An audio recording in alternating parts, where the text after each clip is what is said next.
This is CGTN, China Global Television Network.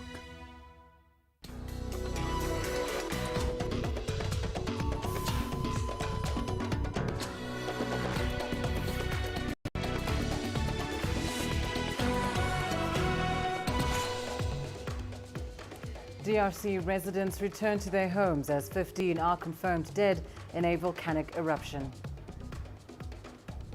The WHO Assembly to take stock as poor countries grapple with shortages of COVID-19 vaccines. And India hits the grim milestone of 300,000 COVID-19 deaths as it struggles with vaccine shortages in the capital Delhi. Hello and welcome to Africa Live on CGTN. I'm Lindy Mtongana in Nairobi. Also ahead this hour. In business, Nigeria's economy grows 0.5% in 3 months to March, supported by higher fuel prices. And in sport, Angolan side Petro de Luanda continues its Group B dominance after victory over AS Sale. In our top story this hour, residents in the Democratic Republic of Congo are returning to destroyed homes after the eruption of Mount Nyiragongo. Although lava flows stopped short of Goma, a city of over 2 million people, at least 15 deaths have been confirmed. Hundreds, including children, have been reported missing. Search and rescue operations are underway. CGTN's Joy Kirukijuma reports. Residents in the Buhene district of Goma sifted through the mangled remains of what was once the place where their houses stood. Mount Nyiragongo, which erupted on Saturday, saw lava halt near Buhene district on the outskirts of Goma, a city of 2 million people. Earlier estimates indicated more than 3,500 residents crossed from Goma into Rwanda to escape the lava. But some started to return on Sunday. We have suffered a lot. We walked for over 15 kilometers. Unfortunately, we arrived back only to find our homes completely destroyed. We did not find anything. Apart from our burnt houses, everything else was stolen. Now I don't know where to go. I'm only walking in the streets, and we're still afraid because the fire is still visible in the lava.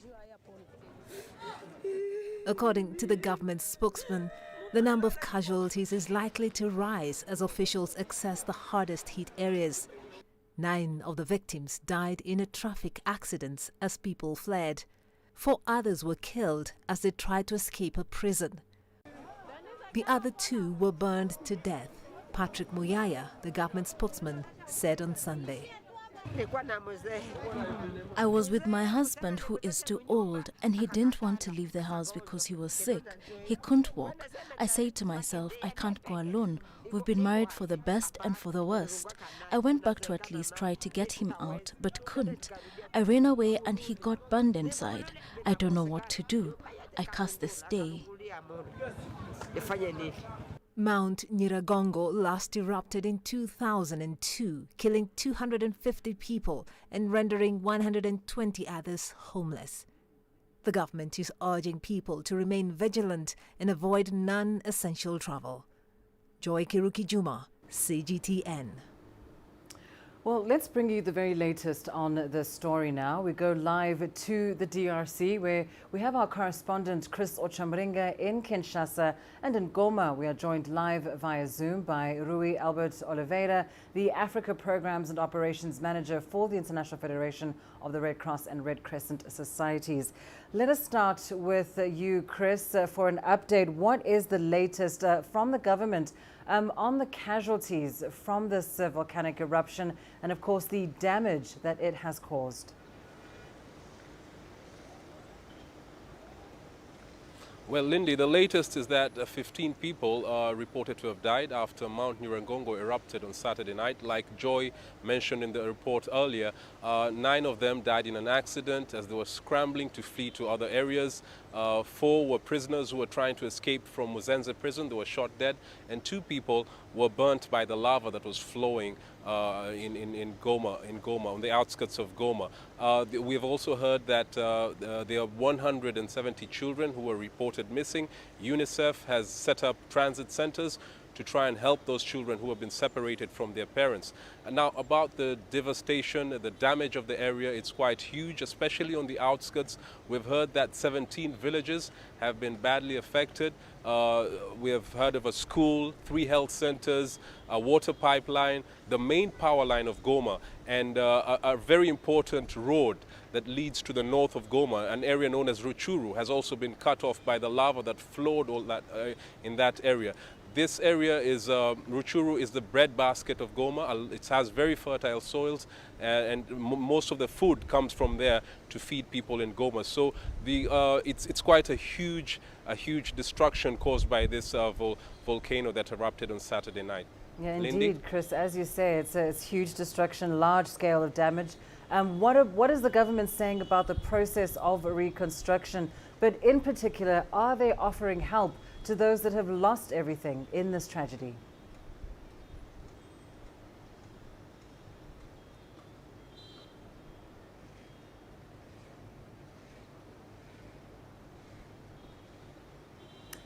Chris, can you still hear me? Just asking about the government's response to this level of destruction and damage that's taken place.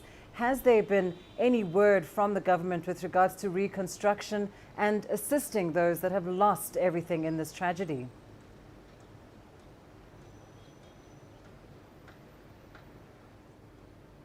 Unfortunately, it seems we've lost our correspondent, Chris Ochamringa, reporting to us there from Kinshasa. But let's now go live to Goma, where we are joined by Rui Albert Oliveira. Of course, he is from the International Federation of the Red Cross and Red Crescent Societies.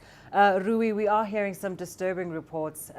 Numbers of children are going up to 170 that are apparently still missing. Many people separated from their families, villages destroyed. What are things like on the ground today after this weekend tragedy?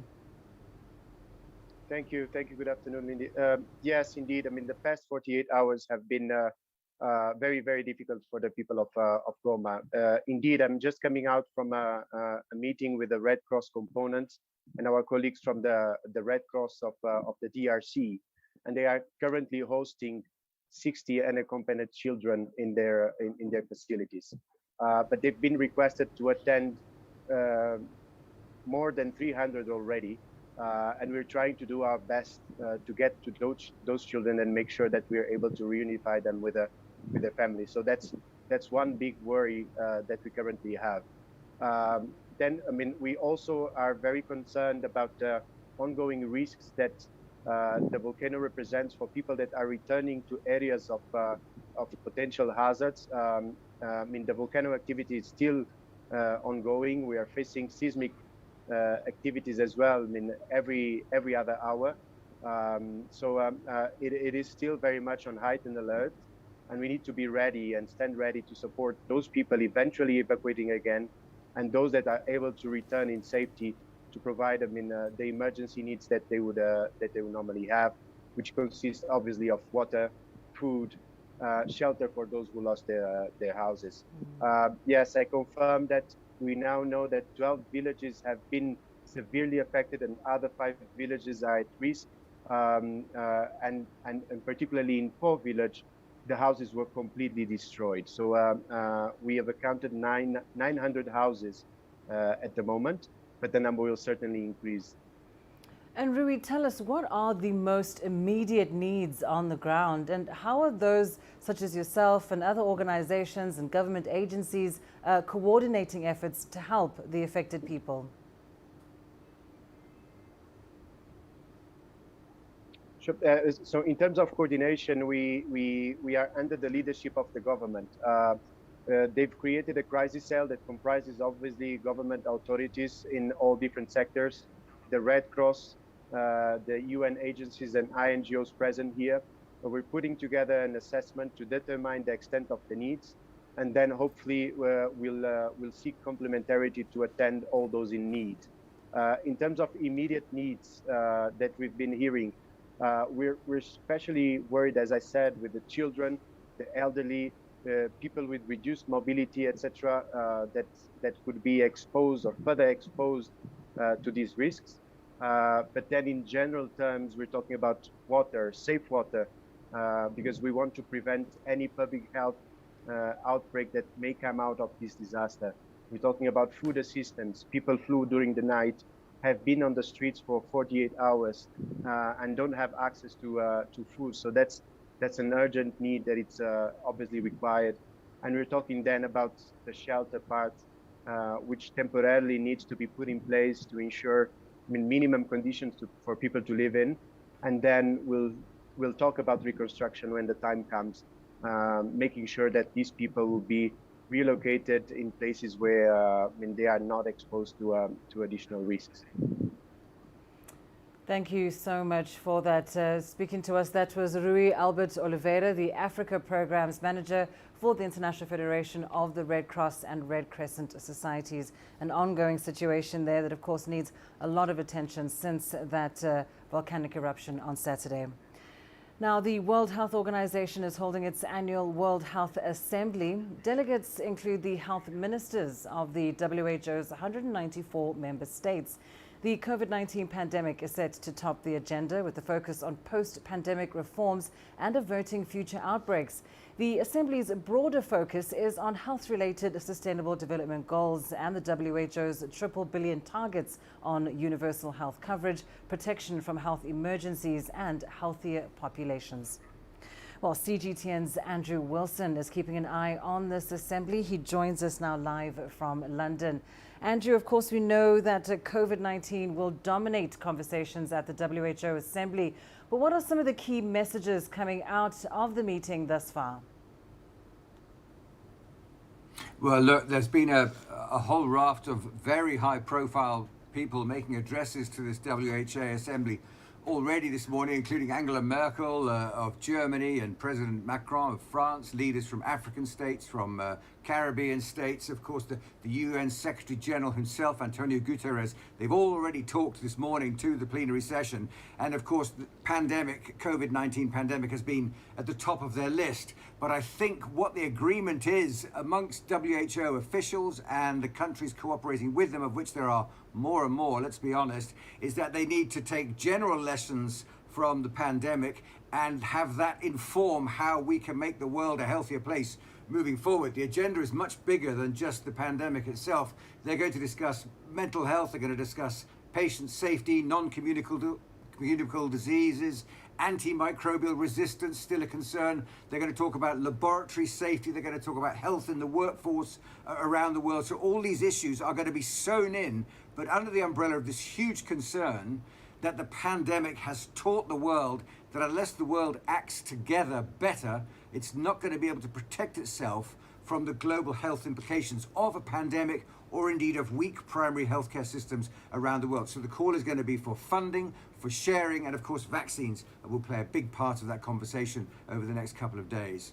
Absolutely. Vaccines, of course, are a pressing concern for a number of countries at the moment, Andrew. And the Assembly comes at a time when doubts are rising over whether the COVAX facility will meet its targets. We're seeing India struggling with vaccinating its population. Of course, and developed nations are racing ahead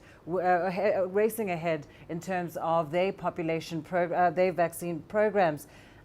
Tell us, Andrew, what outcomes do we expect out of the Assembly with regards to some of these issues?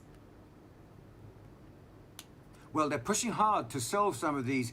Tedros Ghebreyesus, the Director General of WHO, I can see he's still speaking now. He's pointed out that of all the vaccine doses delivered in all the advanced countries around the world, had they been distributed fairly, that would have covered all the high-risk patients and health workers around the world. A startling statistic to make it clear to people that there would have been or could have been a different way of delivering the vaccine program around the world. So that is the headline. Now, Dr. Ghebreyesus has already said today he wants to see the step up in doses being distributed around the world in the next few days. They've got a target of reaching a certain percentage of the global population vaccinated by September. He said no dose can lay idle and people must be vaccinated if possible in an equitable fashion. He says manufacturing needs to be addressed and again brought up this issue of patents being spread around the world so that other vaccines can be manufactured away from the central pharmaceutical companies around the world, particularly South Africa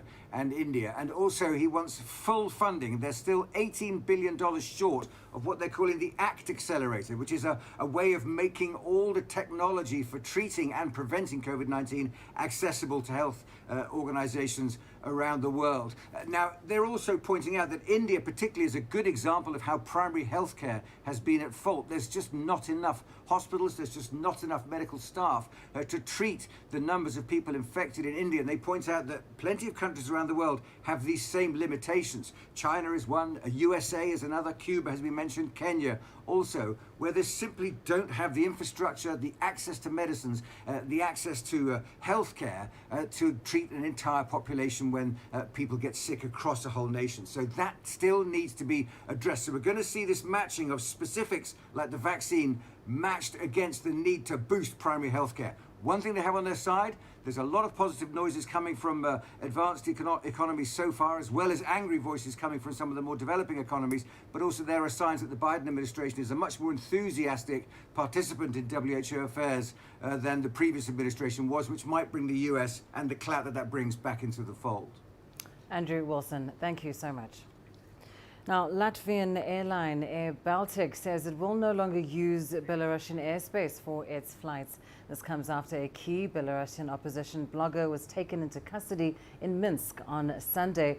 He was on a Ryanair flight from Athens to Lithuania, which was forced to land when passing through Belarusian airspace. Roman Potrasevich is one of the founders of the opposition news service NextTA.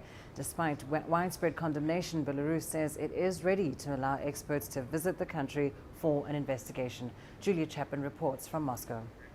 This Ryanair flight was traveling from Athens to Vilnius when it was over Belarusian airspace and took a turn and descended unexpectedly into Minsk airport. And it's been reported by Belarusian state media that there had been explosives reported on board, and those reports had reached the authorities in Belarus. And it's also been reported by the state media that Alexander Lukashenko, the Belarusian president, ordered for a fighter jet to escort the plane down into Minsk airport. And what we understand happened when the plane arrived in Minsk was that there were checks carried out, no explosives were found, but a 26-year-old Belarusian blogger who was traveling to Vilnius was taken into custody. This is Roman Protasevich, who is one of the founders of Nexta, a Telegram blog that was very influential last year during the anti-government protest movement in Belarus. It was instrumental in organizing protests and disseminating information about them.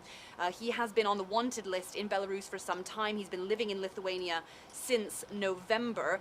And opposition groups who are actually outside of Belarus because they haven't been feeling safe to be inside the country, they say that this was orchestrated by the government, this arrest and the descent of the plane. The government state agency said that it was getting ready to take off, but we don't know whether it has or not. There are some 170 other passengers on board waiting to get back to Vilnius. Well, there's already been widespread condemnation of this incident. Ursula von der Leyen, the European Commission president, called it utterly unacceptable. The Lithuanian government is already condemning it very strongly as well. And the Polish president has been calling for the EU to discuss more sanctions against Belarus. There were already some sanctions planned. There have been several rounds already in relation to the way the government handled the anti-government protests last year and the response to the presidential elections that the opposition says was rigged. But the question is now, what of these consequences and what will really happen with flights over Belarus going forward? Will they have to be diverted because it's no longer considered safe to fly over Belarus? Indeed, this flight was just minutes away from Lithuanian airspace when it was brought, when it came down to this emergency landing in Minsk. But certainly a lot of tough language. The question is whether there will be any serious consequences for the Lukashenko government. The UN can no longer monitor some of Iran's nuclear facilities. The agreement allowing monitoring access has expired. Talks on a one-month extension are underway between Tehran and the UN's nuclear watchdog, the International Atomic Energy Agency. A decision is expected to be made today. Earlier, we spoke to reporter Ehsan Kevani in Tehran for more. Based on the Iranian parliament's decision, the IAEA had prevented from accessing footage from their cameras at nuclear sites in Yuan. But then Tehran and the nuclear watchdog agreed that if all the sanctions are completely lifted by Washington, the footage for a 3-month period would be shared with the IAEA. If not, all the records and footage would be permanently deleted.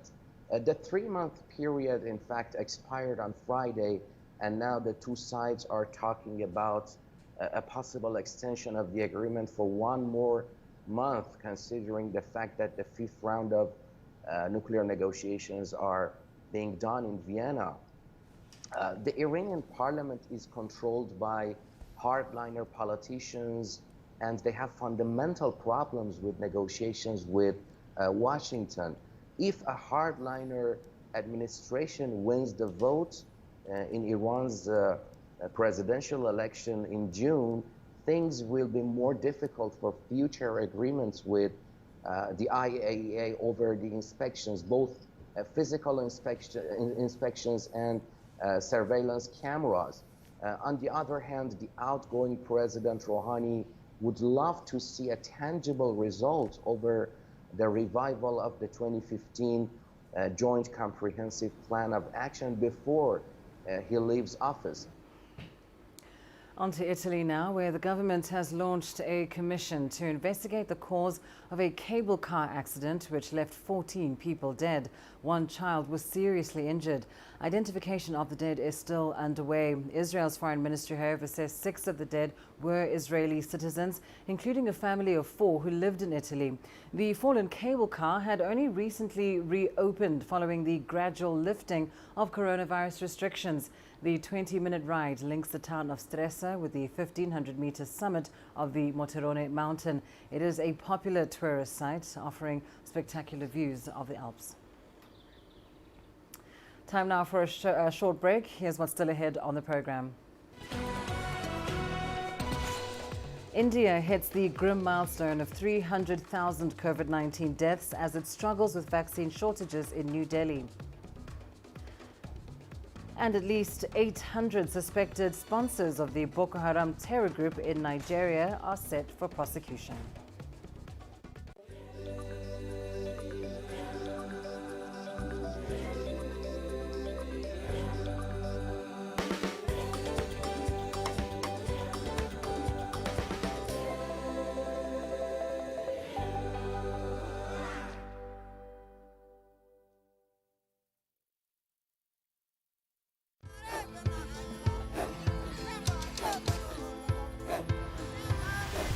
Africa is a continent of diversity, with varied climates and enchanting geography, and a people so distinct, but with a shared enduring spirit. We are at the heart of the continent to bring you the untold stories. Let's have a look. We celebrate Africa as it shapes its own destiny. Tunis, Cairo, Juba, Johannesburg, Ethiopia, Tanzania. Africa Live. Find your voice.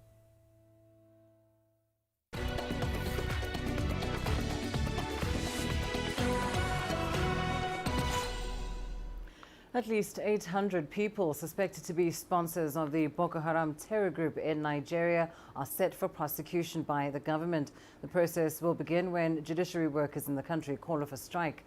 Correspondent Tesem Akende reports from Jos. According to a deputy director with Nigeria's Ministry of Justice, Chioma Onwegbu, the suspects have been detained in military facilities in the country's northeastern state of Borno. Chioma says there's evidence for their prosecution. They've been accused of financing and supporting operations of the terror group, including providing supplies. Some of the cases are already before the Federal High Court. The 800 people who will face prosecution are from a pool of about 1,000 suspects, but nearly 200 of them will be released due to lack of evidence. Boko Haram is a terrorist organization operating in Nigeria and the Lake Chad Basin. They've killed thousands and displaced millions, especially women and children, since 2009. Tesem Akende, CGTN Jos, Nigeria. India has reported over 4,400 new COVID-19 deaths, bringing the country's total number of fatalities to over 300,000. India is the third country after the United States and Brazil to reach that number. Ravinda Bauer has more.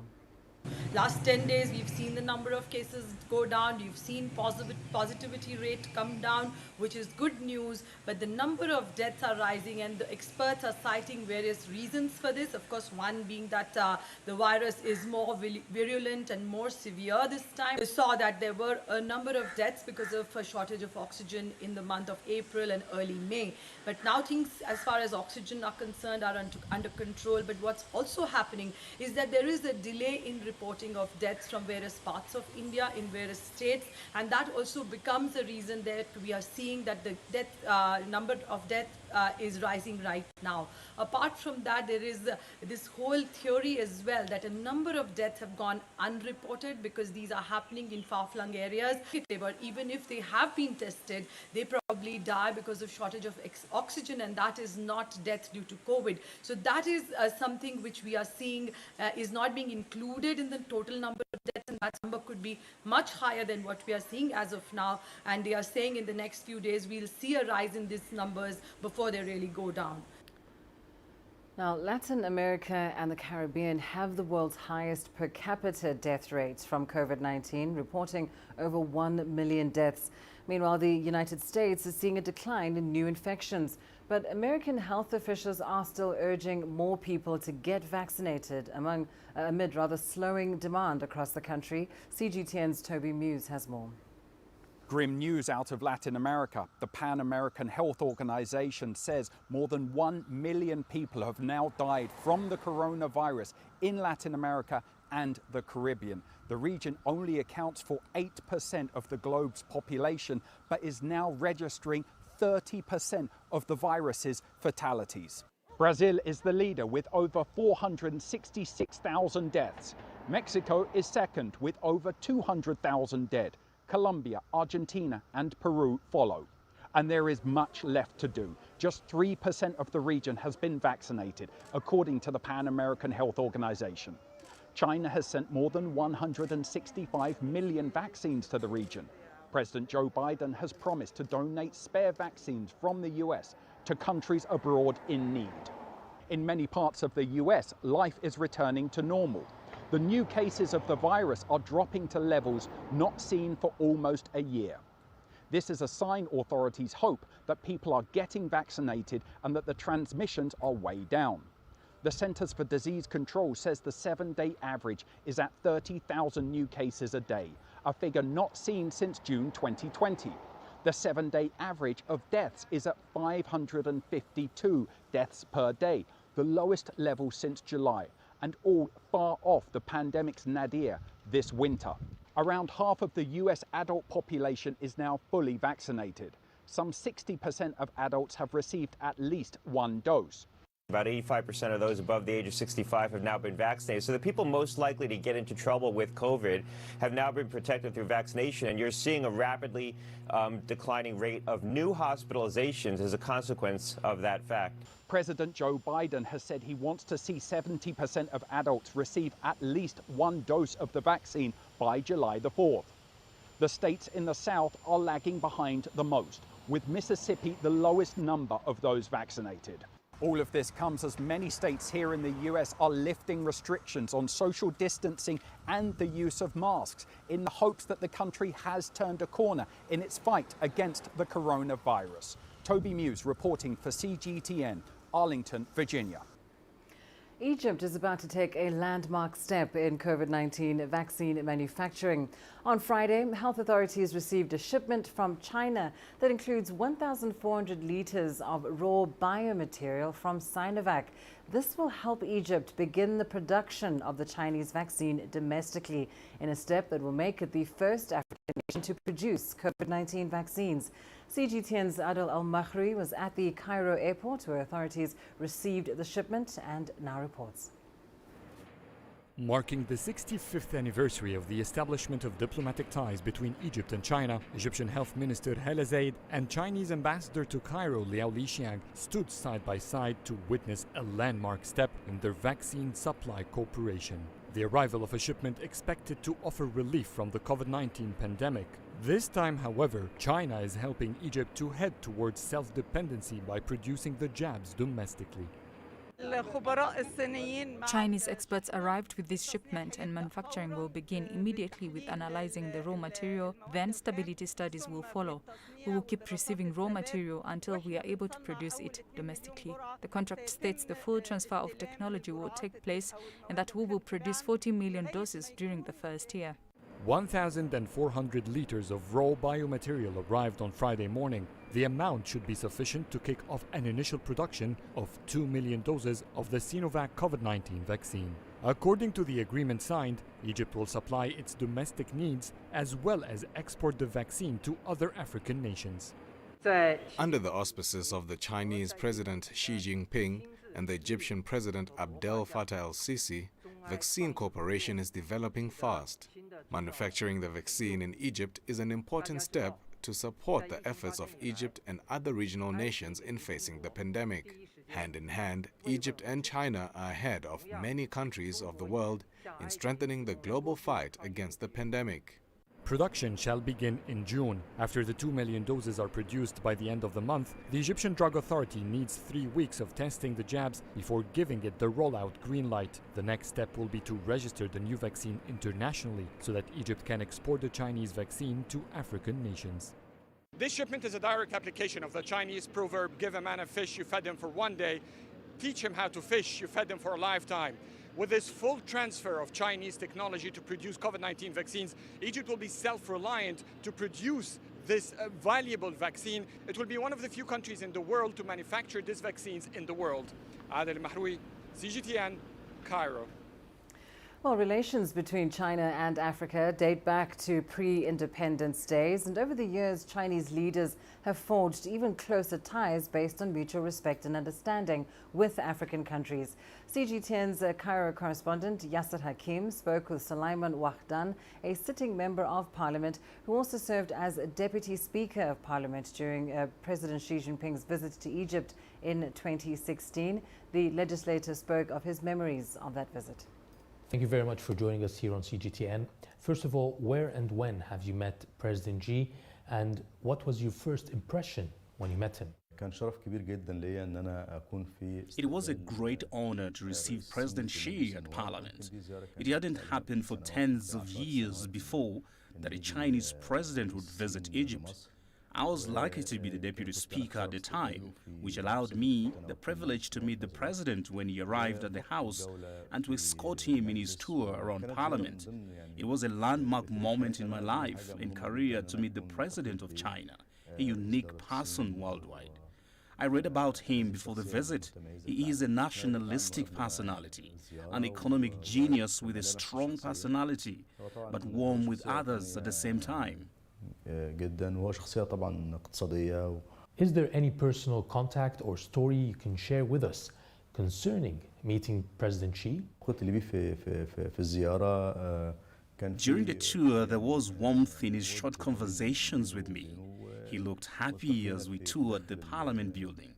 He asked how old the building was, and I told him 160 years old.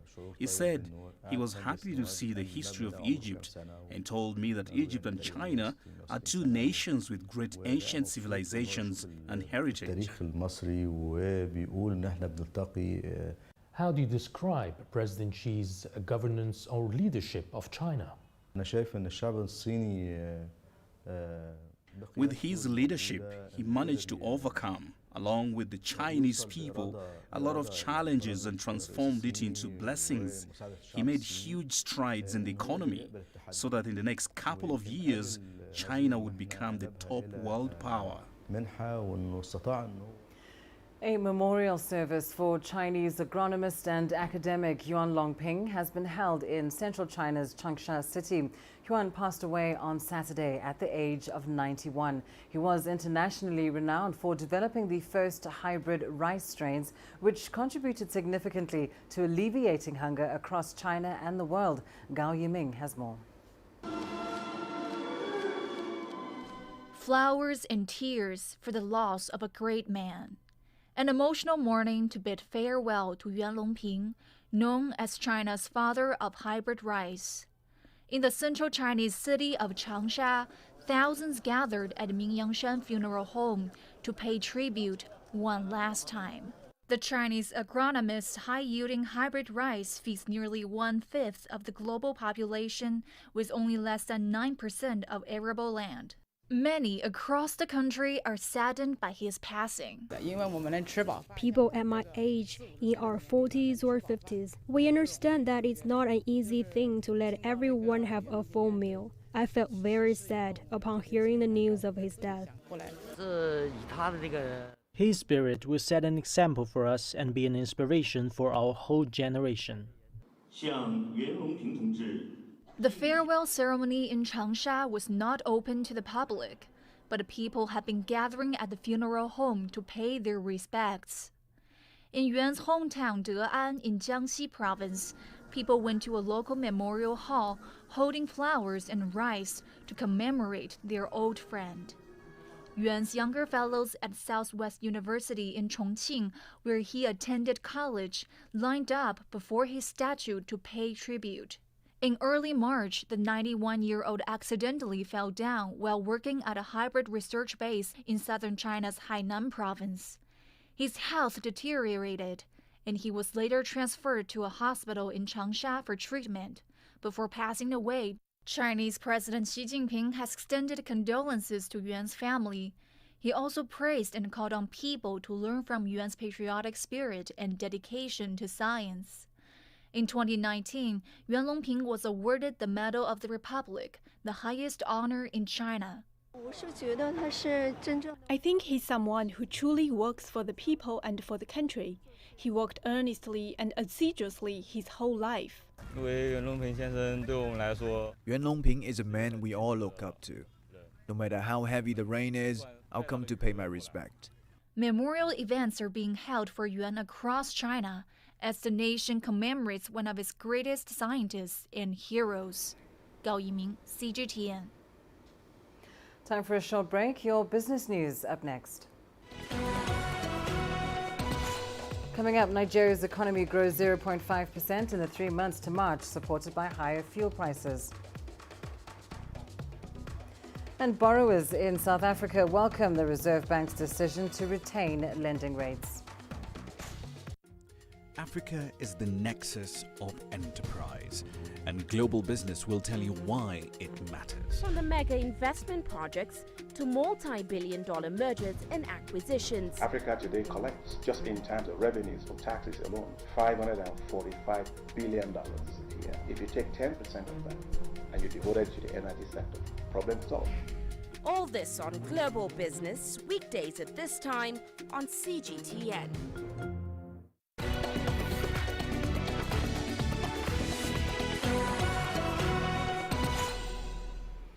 Nigeria's economy grew 0.5% in the first quarter of this year, lifted by higher crude production and oil prices. Activities have been slowly gaining momentum since the gradual easing of coronavirus lockdown measures. The National Bureau of Statistics, however, indicates that the first quarter growth rate was slower than the 1.87% growth rate recorded over the same period last year. But it was higher than the 0.11% recorded in the last quarter of 2020, indicative of a slow but continuous recovery. Nigeria had been grappling with low growth before the coronavirus pandemic triggered a recession and created large financing gaps, including dollar shortages and inflation. Africa's largest economy exited its second recession since 2016 in the fourth quarter of last year, despite a full year contraction in 2020. Now, indebted South Africans are breathing a sigh of relief after the Reserve Bank kept rates unchanged. According to the bank's quarterly projection model, 2 rate hikes are expected this year. Cash-strapped consumers are pleased it hasn't happened just yet. CGTN's Sumitra Naidu reports. Consumers devastated by a weak economy and COVID are trying to do as much as they can while rates are low. In 2020, the Reserve Bank cut rates by a record 300 basis points to provide some relief. The repo rate remains at a historical low of 3.5%, while the prime lending rate for consumers is still at 7%. I think it will help a lot. It will bring a positive outcome since now we are facing an economic challenge after this pandemic has started. So I think it's another positive way of trying to find ways of surviving, because right now everything is expensive, where you rent. I don't think the Reserve Bank is going to increase its interest rates in the next 2 months. I think the soonest is for an increase in interest rates just by the end of the year, or maybe even next year even. But the biggest danger is that the Reserve Bank is going to be caught behind the so-called curve. It is very important for the Reserve Bank to act as soon as possible, because if the Reserve Bank waits too long, then eventually they will have to increase interest rates by a lot more in order to contain inflation. The bank did warn at its meeting this week that the overall risk to the inflation outlook appears to be on the upside. Supply pressures are creeping in, pushing up input prices. Food inflation is the big concern. Consumers are already feeling the pinch of higher prices. It's not quite fair enough because there's a whole lot that is that affects us. See, I mean, we're looking at your transport, we're looking at our mortgage. Right now, the salary we get, it takes time to change. And however, petrol rising up and bread. Even though he did not change it, and it still remains the same, for a lot of consumers, it is a very difficult situation. It's actually become a desperate situation at this stage, because a lot of people are not able to even afford food. Even like some of the financial aid that is offered by the government is not helping, because of now the food prices are still, and most of them keep on increasing. The Reserve Bank has already done as much as they possibly can to support the South African economy. They've reduced interest rates quite substantially, but not only that. The past year, we've also seen Reserve Bank putting all sort of other measures in place to support the financial sector, making it easier for their customers to survive in very difficult economic conditions. For now, the strong gains in the rand is helping to offset higher oil and electricity prices. But with food and agricultural inflation ticking up, it won't be long before the Reserve Bank takes action. Some economists expect an interest rate hike in the last quarter of this year. Sumitra Naidu, CGTN, Johannesburg, South Africa. Staying in South Africa, total mining output grew by 21.3% year on year, according to the latest data from Stats SA. That's up from a contraction of 2.3% in February. Non-gold mining production grew by just under 25%, following a 1.1% contraction in February. Here's more from CGTN's Angela Coppola. Sustained higher commodity prices and rising external demand are driving South African mining activity, according to analysts. Mining sales have never been this high on any month in our history.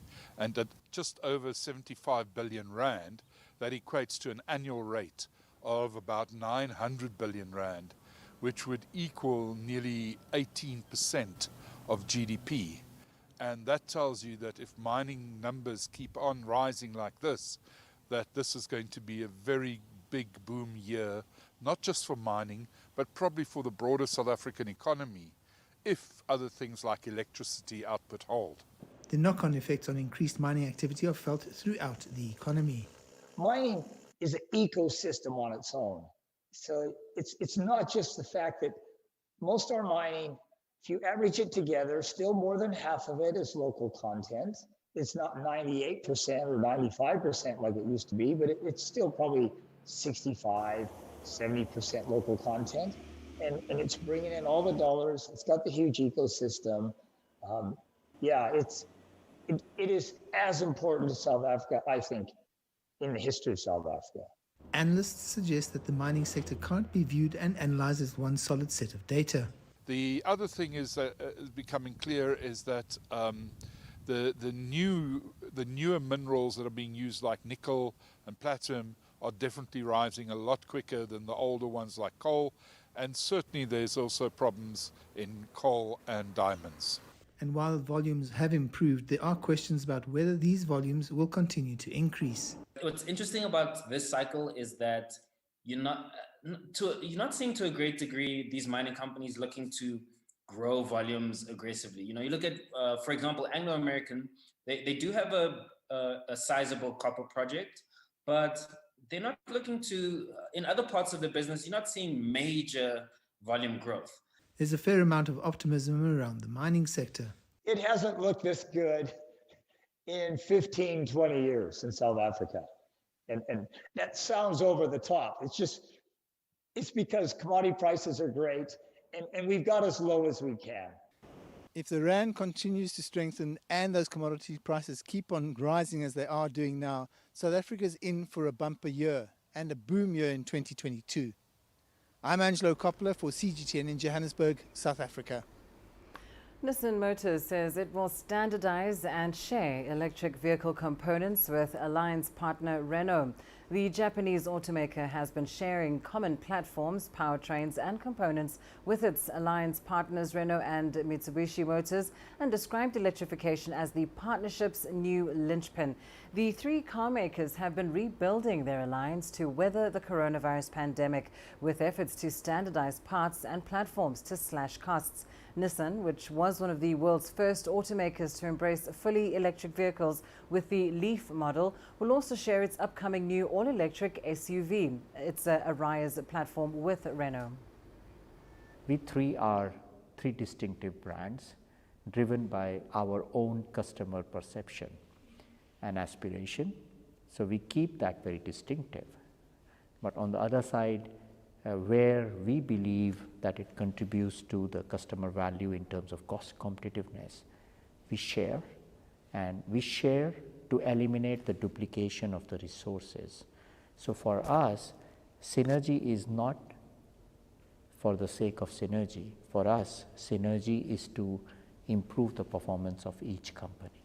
Now moving forward, the battery, we have agreed on the common specifications, so battery will be common. So you can imagine when we are talking about electrification in the future, that by 2030s 100% offerings will be electrification, definitely as alliance, if we are selecting a common spec battery with common supplier, definitely it will improve the performance of each company. The industry is going through the transformation from ICE to electrification, and we want to use electrification as the strategic pillar to build more and more alliance synergy, and that's why the battery, the e-powertrain, the electronic architecture behind these are very important to share with among the alliance partners.